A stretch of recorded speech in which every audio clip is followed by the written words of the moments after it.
Muy buenas para todos, saludos para ustedes allá en sus hogares. Yo soy la doctora Giselle Fernández y quiero agradecer a la Sociedad Dominicana de Pediatría por esta invitación al Congreso Nacional de Pediatría para hablarles de un tema que es muy importante, sobre todo en las urgencias pediátricas, que es el sangrado gastrointestinal en pediatría. De inmediato declaro que no tengo conflicto de intereses para esta charla y para nada de lo que se vaya a hablar en ella. Como objetivos, vamos a revisar e identificar las causas más frecuentes del sangrado de tubo digestivo, tanto alto como bajo. Vamos a ver el abordaje diagnóstico general de la hemorragia digestiva en sus dos modalidades y la revisión del manejo de la emergencia del sangrado gastrointestinal. Como definición, la hemorragia gastrointestinal, independientemente de si es alta o baja, es la salida de sangre fresca o químicamente alterada por alguno de los orificios naturales, ya sea boca o ano, que son los que pertenecen al tubo digestivo, de todo el tracto gastrointestinal. Epidemiológicamente, más del 20% del sangrado gastrointestinal en pediatría corresponde realmente al sangrado de tubo digestivo alto, por lo cual la mayoría de los pacientes tendrán manifestaciones altas. La incidencia anual mundial es de 1 a 2 por cada 10.000 niños de hemorragia digestiva alta en general. El 7% o más de los ingresos a UCI pediátrico corresponden al sangrado de tubo digestivo alto. Ya veremos cuáles son las causas principales. Y representa un 20% de las interconsultas que recibimos los gastroenterólogos pediatras de parte de pediatría y una mortalidad global desde un 5 hasta un 21%. No tenemos unas estadísticas nacionales, pero sí les traigo las estadísticas del Hospital Infantil Dr. Robert Rick Cabral, donde laboro en el departamento de gastro, y aquí podemos ver que desde que se inició la unidad de gastroenterología de endoscopía en el 2015, hemos tenido desde un 2 hasta un 14% de pacientes con sangrado de tubo digestivo, en su mayoría alto. Y de esos pacientes, la mayoría de los pacientes que presentaron sangrado de tubo digestivo alto, incluso bajo, son pacientes que corresponden al diagnóstico de hipertensión portal, del cual vamos a hablar en un momentito.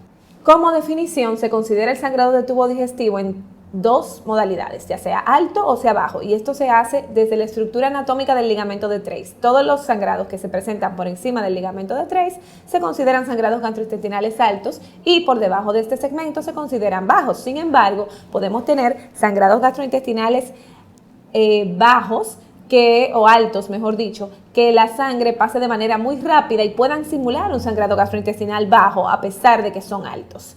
Como definiciones principales, para que estemos todos en el mismo tono, pues vamos a repasar cuáles son las definiciones y dependiendo de esta definición también será el origen. La hematemesis es el vómito con sangre fresca o el vómito en pozos de café cuando ya ha pasado la acción de desoxigenación de la sangre y sugieren un sangrado por encima del ligamento de Treis, como dije hace un momento. La hematoquesia es la salida de sangre roja rutilante mezclada con heces o puede ser no mezclada con heces a través del recto o lo que llamamos rectorragia y corresponde generalmente a una hemorragia colónica o a una hemorragia intestinal delgada avanzada, mucho más allá de los primeros segmentos del intestino delgado. La melena corresponde a heces negras alquitranadas y generalmente sugieren sangrados gastrointestinales altos, precisamente por el paso de la desoxigenación. Casi siempre se piensa que puede ser una hemorragia, si no es por encima del ligamento de Treis, por encima de la válvula ileocecal. La hemorragia de origen oscuro, que generalmente es un acápite que analizamos más los gastroenterólogos, se trata de una hemorragia que posterior a la revisión endoscópica o colonoscópica, el paciente no tiene ningún hallazgo que podamos decir, sin embargo, presenta anemia ferropénica y pruebas positivas de sangre oculta que llaman la atención y el paciente está en estudio y no hemos encontrado una evidencia de imagen. Y la falsa hemorragia digestiva corresponde a hemorragias que se producen por ingesta de alimentos que tengan colorantes o que sean de color rojo, remolacha, hierro, chocolate negro o algunos fármacos que puedan ser utilizados que podrían simular una hemorragia gastrointestinal por el color, pero sin embargo no lo son. En la hematemesis, que fue la que dijimos hace un momento, tanto hematemesis como melena y pozos de café nos sugieren entonces un sangrado gastrointestinal alto. Etiológicamente, vamos a tomar en cuenta la edad para pensar en cuál podría ser la etiología del sangrado gastrointestinal.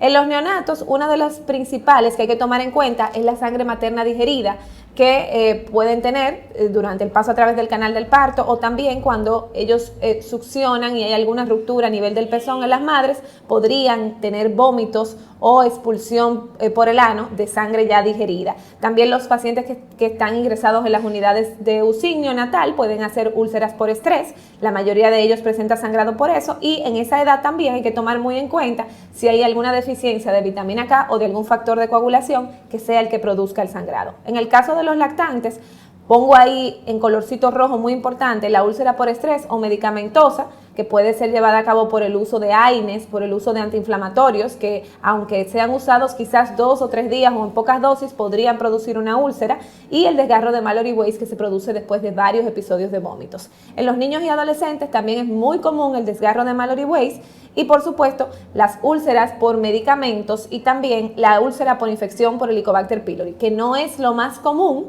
pero que usualmente nosotros en gastroenterología sí podemos encontrarlos en las endoscopías. La ingestión de cáusticos y de cuerpos extraños, que es bastante común en República Dominicana, también puede producir sangrado. Por ejemplo, la ingesta de objetos filosos o de batería de botón puede producir desgarro de la mucosa y hemorragia también, y sangrado de tubo digestivo alto, y podría ser la primera manifestación para que sospechemos de que se ha ingerido algún cuerpo extraño, aún no se sepa. Esto es muy común en niños de 0 a 5 años de edad.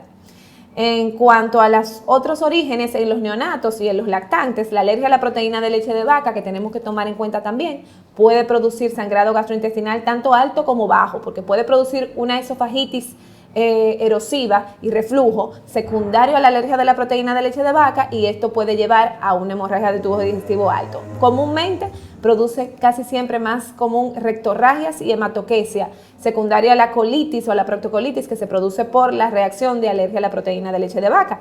En los lactantes y preescolares, sobre todo en República Dominicana, es muy frecuente las varices esofágicas, que se producen por la hipertensión portal, por la canalización umbilical que se hace en las unidades neonatales, en niños que nacen prematuros extremos o muy bajo peso o en condiciones de mucho cuidado. Y quiero que tomemos muy en cuenta esto, porque realmente observamos que los números para República Dominicana son bastante altos de varices esofágicas y gástricas secundarias a la canalización umbilical, más que secundarias a algún problema per se del hígado.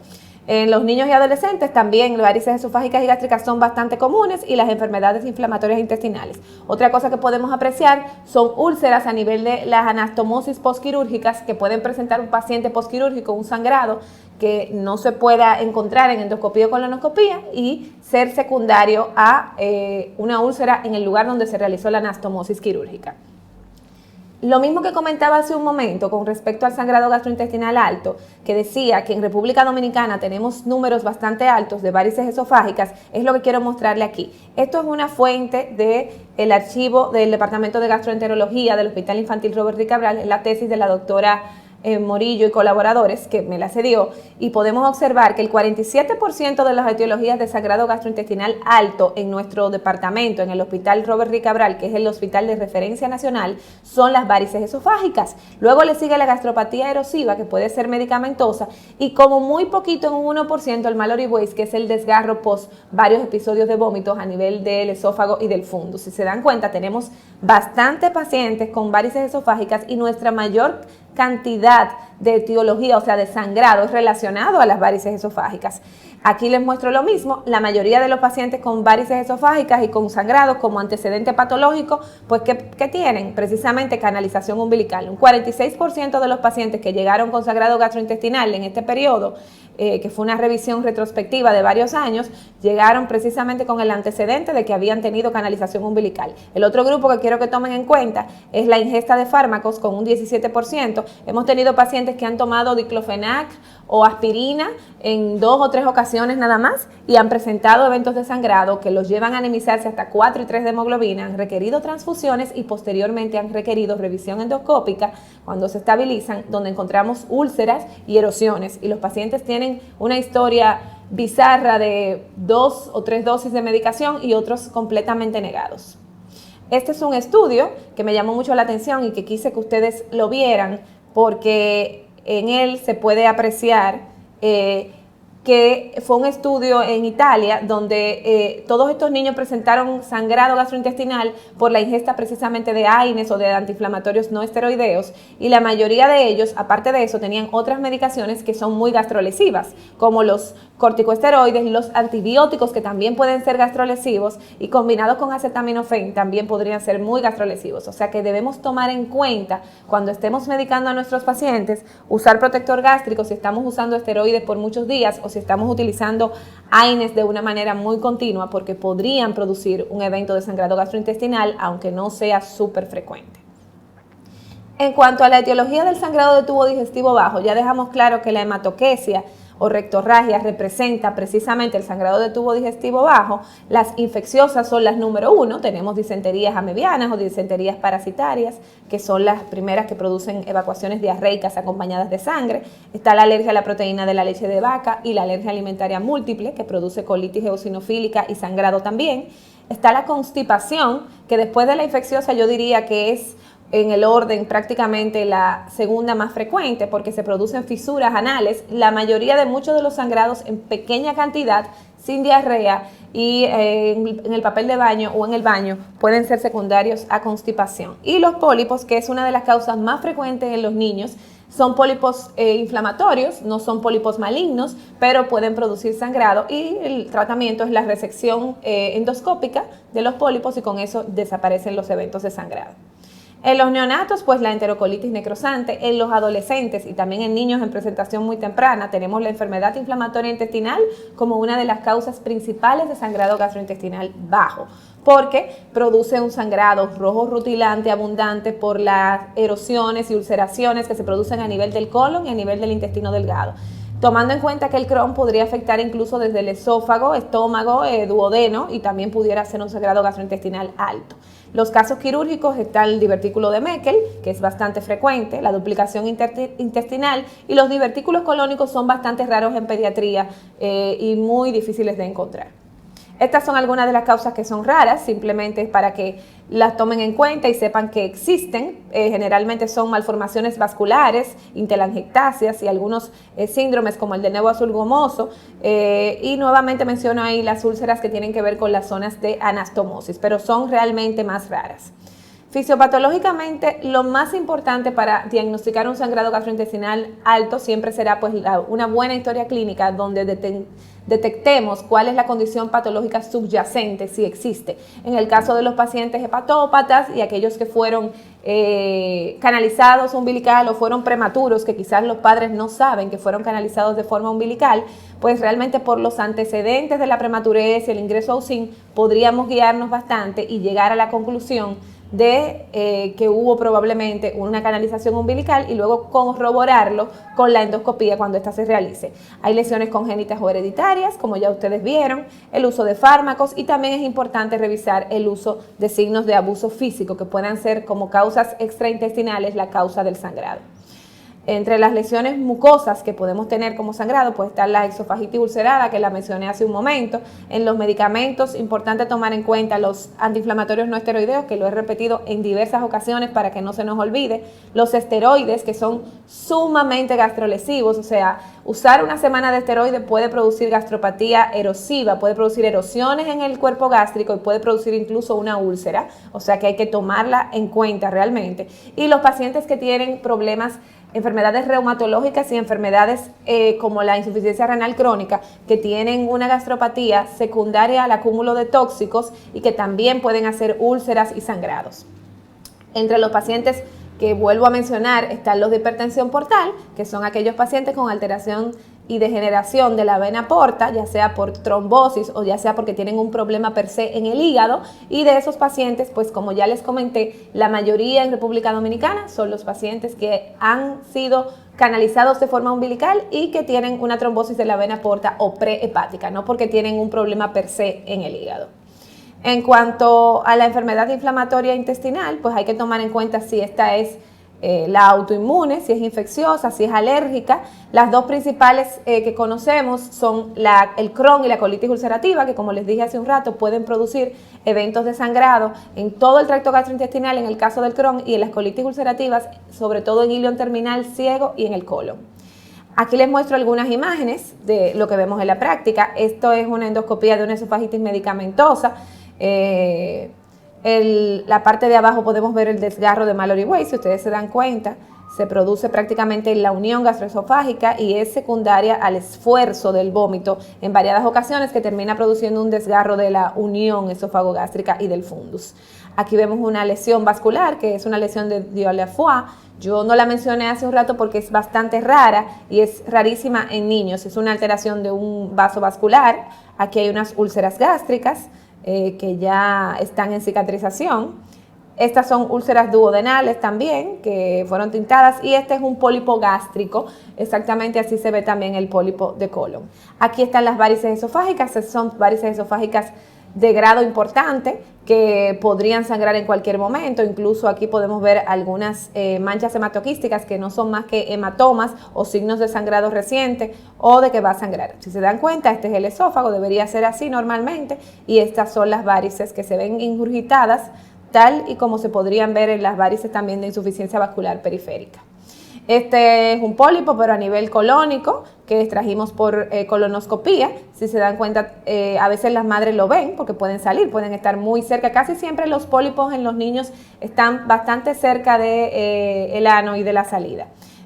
Aquí lo pueden observar.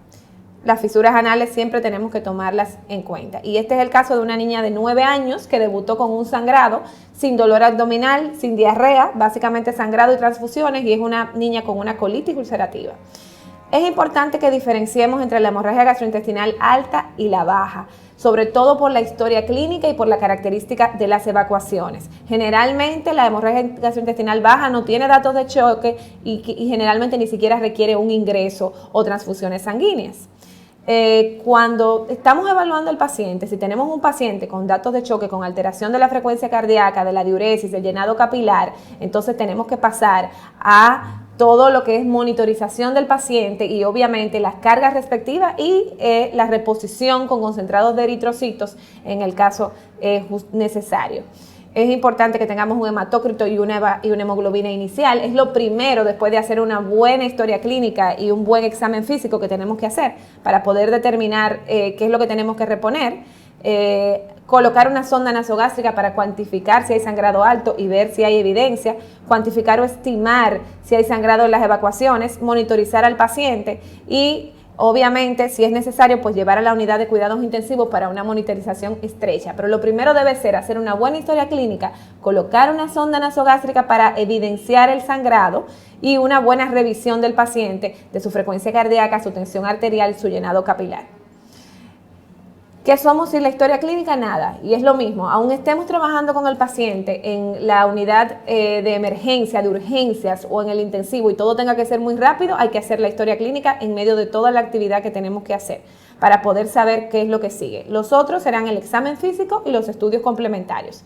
Los estudios complementarios en este caso incluyen la endoscopía y la colonoscopía y básicamente, después de que hayamos estudiado y verificado de dónde es la hemorragia gastrointestinal, si es hematemesis, si es melena, si hay antecedentes patológicos que nos interesen, pues las otras cosas que podemos hacer en laboratorio son básicamente un hemograma, una urea y una creatinina, una sonografía Doppler si estamos sospechando de canalización umbilical, pero luego vamos a entrar en una endoscopía que puede diagnosticar la etiología en un 90% de los casos, va a identificar el lugar y probablemente vamos a poder hacer una endoscopía terapéutica para poder resolver de manera terapéutica el problema. Está contraindicada en los pacientes inestables y se recomienda si el paciente lo amerita y puede en las primeras 24 horas.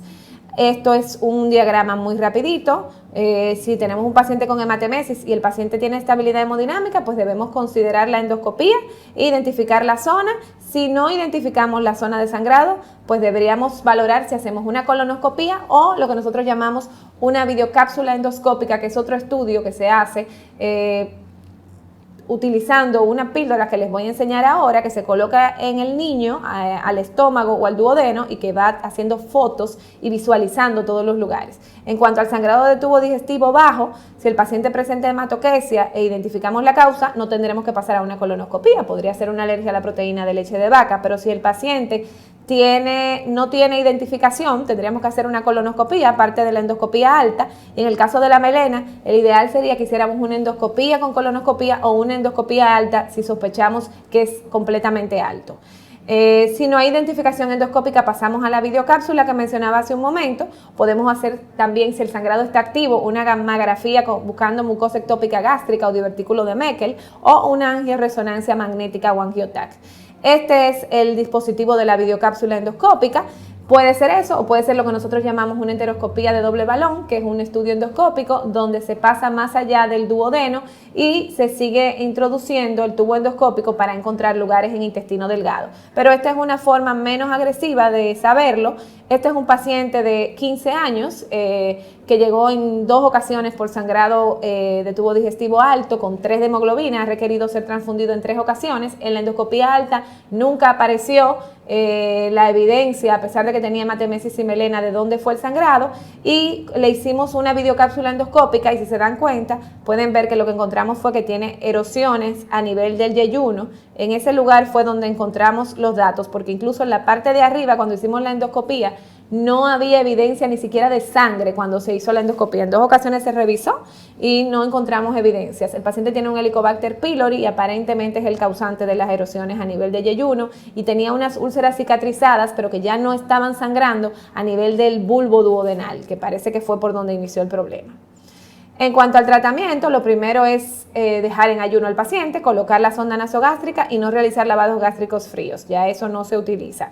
Vamos a utilizar para disminuir la acidez gástrica inhibidores de bomba de protones o antagonistas de H2 en la dosis correspondiente que estamos mencionando, y también tenemos como opción agentes vasoactivos, vasopresina a dosis de 0.2 a 0.4 unidades, o puede ser octiotride, que es un análogo de somatostatina, en bolo, 1 microgramo por kilogramo, y después se puede dejar en infusión de 1 a 5 microgramos por kilogramo hora. Usualmente lo utilizamos sobre todo en los sangrados por varices esofágicas, pero se puede utilizar en otro tipo de sangrado. Esto es muy rapidito, ya casi al final. Quiero enseñarles este estudio donde se analizó en una población de 63 pacientes con endoscopía y 63 tuvieron esomeprazol cada 12 horas y 64 tuvieron infusión de esomeprazol en vez de bolos. Y de los pacientes, la verdad es que no hubo diferencias significativas en que resangraran uno o el otro. Se le hizo una primera endoscopía, se hizo una esclerosis en la endoscopía, se le inyectó adrenalina a las úlceras de donde sangraban los pacientes, y luego cuando se volvieron a revisar nuevamente, la tasa de resangrado fue igual, tanto para los que usaron esomeprazol cada 12 horas como para los que usaron esomeprazol en infusión. En cuanto al tratamiento, esto ya lo habíamos mencionado, es importante saber si tenemos que administrar concentrado de eritrocitos, si tenemos que administrar plaquetas, si son menos de 50.000, y si hay sangrado activo también, y si el TP está prolongado, pues vitamina K y algunos factores de coagulación también podemos utilizar en caso de que las medidas anteriores hayan fallado. En cuanto a la revisión endoscópica, pues se considera entre las primeras 12 a 24 horas si el paciente está en condiciones de recibirla, y obviamente que el paciente tenga una estabilidad hemodinámica. Incluso utilizamos una escala de puntuación de Sheffield para considerar con un valor de corte de 8 si el paciente debe ser sometido o no a una endoscopía de manera urgente. En resumen, quiero que sepan que tenemos algunas técnicas que podemos utilizar de manera endoscópica. Podemos utilizar inyección para las úlceras, podemos utilizar hemoclips, que les voy a mostrar ahora, podemos utilizar fotocoagulación con láser, argón plasma, hemospray, y tenemos disponibles varios dispositivos para poderlo hacer en cuanto a endoscopía terapéutica. Aquí lo que les muestro es una úlcera a nivel de la entrada del bulbo duodenal y la inyectamos con una sustancia esclerosante. Esta es una úlcera también, que hubo que ponerle un hemoclip, que es lo que ustedes ven de este lado, para poder, como está perforada, para poder cerrar. Y estas son ligaduras de pólipos gástricos, así se ligan las varices esofágicas también, y termocoagulación en sonda de calor. Para los pacientes que sean de tipo quirúrgico, pues van a entrar en exploración quirúrgica casi siempre los pacientes con divertículo de Meckel o duplicación intestinal. Y en el caso de las varices esofágicas o hipertensión portal, los pacientes que no mejoren con el tratamiento endoscópico de ligaduras, esos pacientes pasarán a una derivación portosistémica. Para finalizar, el riesgo de la endoscopía de emergencia es que haya una aspiración de contenido gástrico, que haya choque hipovolémico si el paciente no está estable, y la aspiración del contenido cero sanguinolento. Conclusiones.